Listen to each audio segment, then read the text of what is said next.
Twice a day, you do something no human did for almost all of our history. You take a plastic stick covered in soft nylon, coat it in mint paste, and scrub your own teeth for 2 minutes. You do this roughly 700 times a year. You floss, maybe. You go to a dentist. You have almost certainly had a filling. Now here is the part that should bother you. Take the skull of a hunter-gatherer who lived 30,000 years ago. Someone who never brushed once, never flossed, never saw a dentist, and never heard the word cavity. Open the jaw. The teeth are straight. They're strong. And in most of them, there is not a single hole. They did everything wrong. You do everything right. And they won. Everything you're about to hear is real. Real skulls, real studies, real dates. But it's about you. The mouth you clean twice a day, and the 300,000 years of humans who never cleaned theirs and did better. If you like finding out your own body is stranger than you think, subscribe. You're one of us. So what did they know that you don't? The answer is that they didn't know anything. They just ate differently.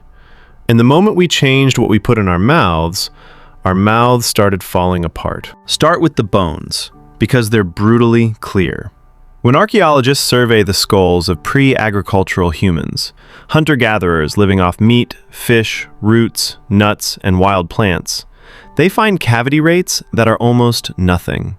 A small handful of teeth out of hundreds. In some populations, effectively zero. Then look at what happens next. Around 10,000 years ago, humans in the Fertile Crescent started planting seeds, agriculture. And in the skulls of the farmers who came after, something changes fast. Cavities appear, then they multiply. In some early farming populations, the rate of decayed teeth climbs from near 0 to somewhere around 1 in 10, and it keeps climbing from there. Same species, same mouths, different food. Because here's the thing about grain. Wheat, barley, corn, rice, they break down in your mouth into sugar. And there's something living in your mouth that has been waiting for that sugar for a very long time. There is something in your mouth right now. It has been there your whole life. It is waiting, and every time you eat bread, you feed it. It has a name, a very specific name. And it is why you have fillings and they didn't. Its name is Streptococcus mutans. It's a bacterium, and it does one thing well.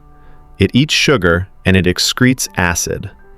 That acid dissolves the enamel on your teeth, and enamel is the hardest substance your body makes. It doesn't grow back.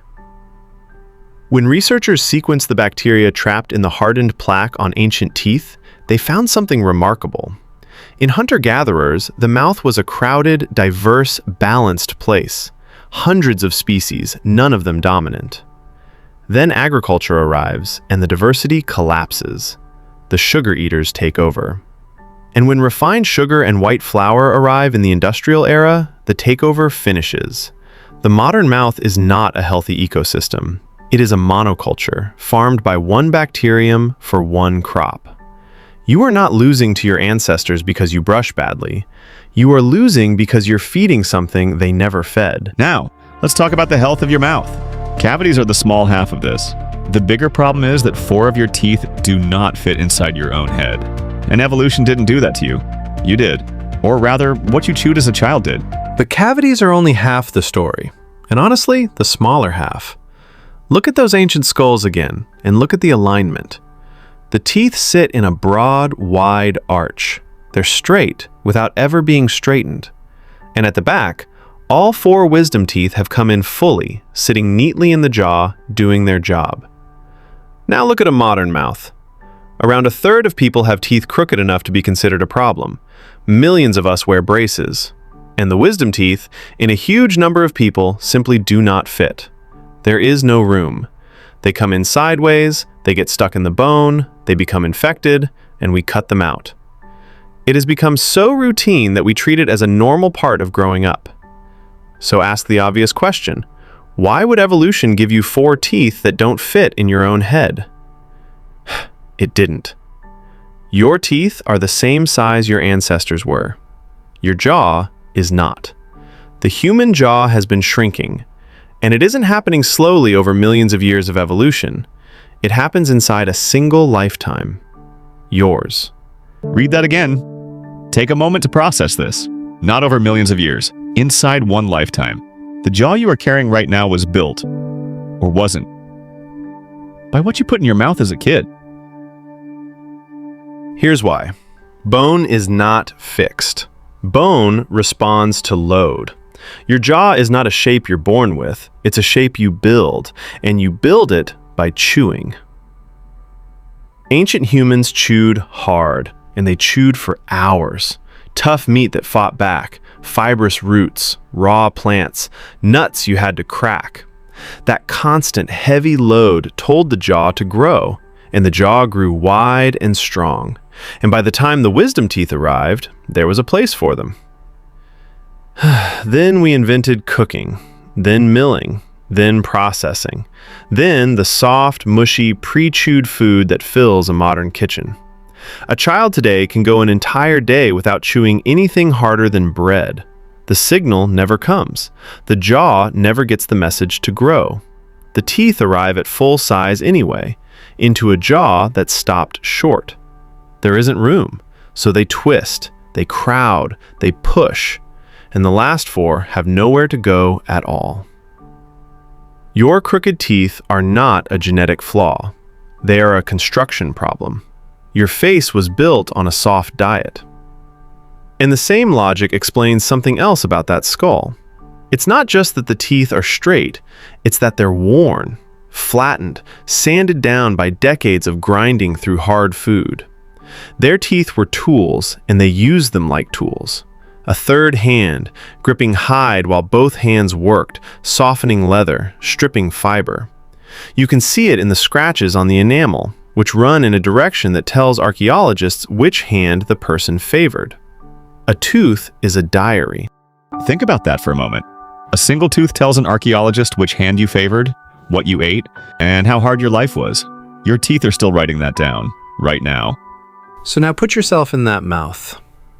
You wake up, you eat cold meat left from yesterday. Tough, and it takes you real effort to get through it. You chew roots that are hard and stringy. Nothing you eat is soft. Nothing is sweet except the rare, miraculous find of wild honey. And nothing is refined. Your mouth is doing physical work all day long, and it is being built by that work. You never think about your teeth once. You never need to. There was no such thing as a toothbrush, and there was no such thing as a dentist, because there was no such thing as a problem. And that is the strange, uncomfortable trade sitting at the middle of this. We got food that is easy, food that is soft, safe, sweet, and always available. We stopped fighting our meals, and in exchange, we handed over our mouths. We got cavities, crowding, braces, drills, fillings, and surgery to remove teeth we were supposed to keep. We solved hunger, and we invented the dentist. Your ancestors never brushed. They never flossed. They died with straighter, stronger, and often healthier teeth than you will have, and they never spent 1 second of their lives thinking about it. You brush twice a day because you have to. They didn't because they didn't. Tonight, when you stand at the sink with that plastic stick in your hand, notice what you're actually doing. So tonight, when you stand at that sink with the plastic stick in your hand, you are not maintaining your teeth. You are cleaning up after a meal your mouth was never built to eat. There's more of this. How they slept, what they ate, how they survived the cold. Pick one. I'll see you there.